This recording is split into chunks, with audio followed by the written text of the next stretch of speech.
Tottenham's season in the Premier League has been absolutely woeful. Ange Postecoglou is under pressure as Tottenham boss. Daniel Levy is under pressure as Tottenham chairman.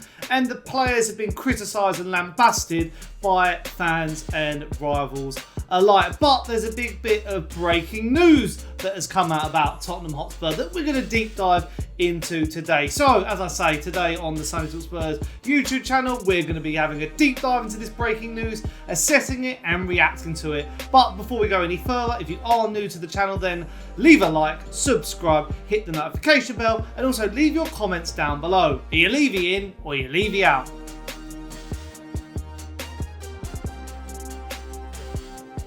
Now, I wasn't going to do a Spurs video until my reaction to the Chelsea game because there's not a lot going on. Tottenham haven't played in around 2 odd weeks or so with the international break and the FA Cup that we're no longer in.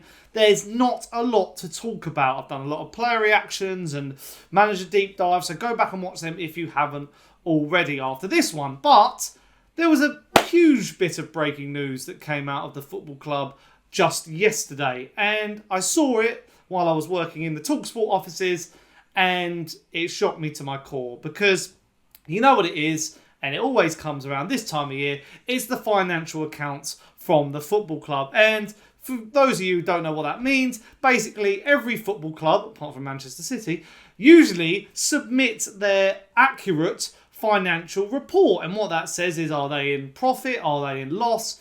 And all that sort of stuff. And, you know, being the clever journalist that I am, I can usually see through the BS. So what I did was I quickly skim-read the first bit where he talks about like what happened about last season, because these accounts are from last season. So remember that when I'm talking about it, because a lot of the money is about the fact we weren't in European competition last year. We are this year. We were in the Champions League the year before. So hence why there will be dips in the money. But what I did was I saw that Daniel Levy made a statement in this financial report, and I wanted to read what he said. And straight away, when I read it, I was absolutely shocked. And, well, I say shocked, I'm not surprised, but the way the wording of this statement, how it read, is very offensive to the majority of Tottenham fans who are especially season ticket holders and, you know, the like. So this is what the report did say. So the main reading was that for the year ending in June 2024, Tottenham had a post-tax loss of £26.2 million. This represents a drop from their £86.8 million loss the previous year, despite a £21.4 million decrease in revenue. And as I say, this is due to the year before, we were in the Champions League. We then had a year without European football. And then this year we had the Europa League. So we'll probably see a bit more of a turnover in that regard. The drop in revenue, as I say, was largely caused by Spurs' absence from European competition last season. Meanwhile, Levy has told fans that the club will continue to be sustainable with their spending and will make smart purchases. So this is the statement I'm talking about. I'm going to read it in full because it's absolutely baffling and I've got to really get this out of the way. So, as it reads, it says, since opening our new stadium in April 2019, we have invested over £7 million net in player acquisitions. Recruitment remains a key focus and we must ensure that we make smart purchases within our financial means. I often read calls for us to spend more, given that we are ranked as the 9th richest club in the world. However, a closer examination of today's financial figures reveal that such spending must be sustainable in the long term and within our operating revenues. Our capacity to generate recurring revenues determines our spending power. We cannot spend what we do not have, and we will not compromise the financial stability of this club. Indeed, our off-pitch revenues have significantly supplemented the lower football revenues this year, testament to our diversified income strategy. I want to thank everyone who supports us through good times and bad. Yada, yada, yada. What a load of rubbish. What an absolute rubbish. And I think it's so offensive to the average match-going fan, the average Tottenham fan, like myself, who, you know, Spurs are now the second highest ticket in the Premier League match day behind Manchester United, who have also got their own problems. This year as well, Tottenham have frozen their season ticket prices. But not just frozen, the season ticket prices, match day, all that sort of rubbish. But what they don't tell you is in the fine print, you now have to be a One Hotspur member. You have to pay Daniel Levy £40 a year. You can't just know someone who can swap you a ticket on the forum. You have to pay the £40 a year. So that's another thing that's ground my gears, because I'm not a season ticket holder. I can't afford to be a season ticket holder. So the only way I can go is through a friend who I pay as well. But this is another thing that's going to now slap us all in the pocket. So that is another thing. But this statement, the way it reads, I've got to go through it bit by bit. So the first bit is that since opening our new stadium in April 2019, we have invested over 700 million net in players. Now, there's a lot of debate about Levy spending, especially the backing of Ange Postecoglou. But the problem is not sometimes how we spend, it's what we spend on. You've got to remember, since moving to the stadium, we spent 70 odd million on Tanguy and Ndombele. We spent 40 odd million on Giovanni Lo Celso. The recruitment is poor in stages. Like last year, we spent 40 million on Archie Gray, 65 million on Dominic Solanke. That's 100 million already there, because this is the going rate of the market. But also, in that period, we sold Harry Kane, our best player. This is a lot to ask for the Spurs fan base. So it's always down to recruitment. I think Spurs fans know that Levy can spend money and will spend money, but it's what he spends the money on. And this just goes to show that this summer, strap yourselves in, because we're not going to be spending much, in the region of, what Arsenal did. They splashed 100 million on Declan Rice. That is not going to happen.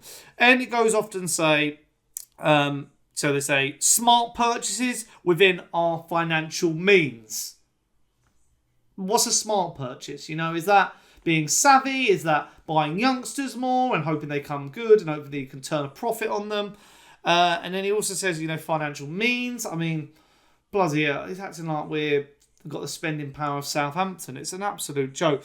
And then I often read calls for us to spend more, given that we are ranked the 9th richest club in the world. However, a closer examination of today's financial figures reveal that such spending must be sustainable in the long term within our operating revenues. Now, this is what Daniel Levy is praised for. He has made Tottenham into more than just a football club, which I think is a negative as well. But, there's concerts there. There's other sporting ventures there. You can go there and climb the roof. You can go there and do go-karting. There's a massive shop. There's NFL. There's everything you could do there. The match day revenues are always very high because the fruit and beverage stands, the programmes, etc., etc., etc. But we've seen nothing in return of that. What he's suggesting is that this money, if it wasn't for this money, would be more in the dog do. But because of this, it's keeping us afloat, and it means it's financially gained because there's obviously not enough from the TV revenue. Hence why we tried to sign up to the Super League. No European football this year meant that we haven't had a windfall from that. So it's a lot of, it just screams of a load of rubbish to me. And then he goes on to say even further. That our capacity to generate recurring revenues determine our spending power. We cannot spend what we do not have, and we will not compromise the financial stability. It's just, even when I read, this is also the owner or chairman who wanted to put staff on furlough during COVID. So I think it is just the biggest load of rubbish. And let's put it into perspective. I saw a tweet by Billy T, big Tottenham Twitter account, massive Tottenham fan on social media, and he tweeted this. And if this isn't an indictment of what the general Tottenham fan thinks, I mean, it just goes to show. And actually, I apologise, it was Mitch Fretton who said it. He said, quoting the statement, the most expensive ticket in the Premier League, the highest paid director in the Premier League, won trophy in 25 years and sold us greatest ever player, but still somehow finds a way to dig at the fans. It's true. It's all right when Levy's taking his bonus out and putting that in his back pocket. It's all right, putting all this, off the field stuff above the football club, but there's no return. We see no return of it. There's no investment in the football team.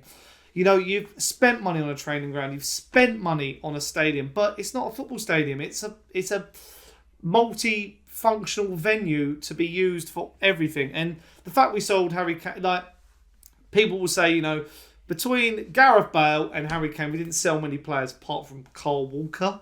But I thought that made sense because it was good profit on him. But it's still not been good enough. We didn't spend for a calendar year. Daniel Levy, he fails to shock me sometimes, what he comes out with. And it's just the biggest load of baloney I've ever heard. And this is why, and I know over recent videos I've moaned about Ange, I've moaned about individual players, but it will always be Daniel Levy. He's increased his percentage ownership of Tottenham.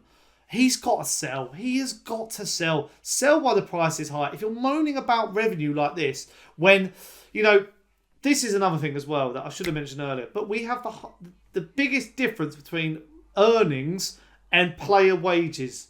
We don't pay a lot for player wages, hence why we don't attract top talent.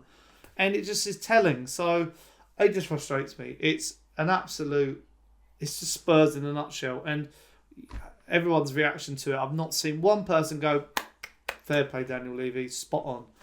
But yeah, it's a load of rubbish. But you're going to have to let me know in the comments down below, what did you make of this? Do you agree with me? Or do you think Levy's a good businessman and he's good for this football club? Some people do who subscribe to this channel. But yeah, I'm absolutely shocked, as you can tell. I'm shocked, but I'm not, you know. I'm shocked at the audacity of it, but I'm not shocked at the action. So yeah. But yeah, let me know, as I say, and also leave your like, subscribe, hit the notification bell, and until next time, which will be a reaction to the Chelsea game. I'm not hopeful for that either. But until then, see you guys soon. Up the Spurs.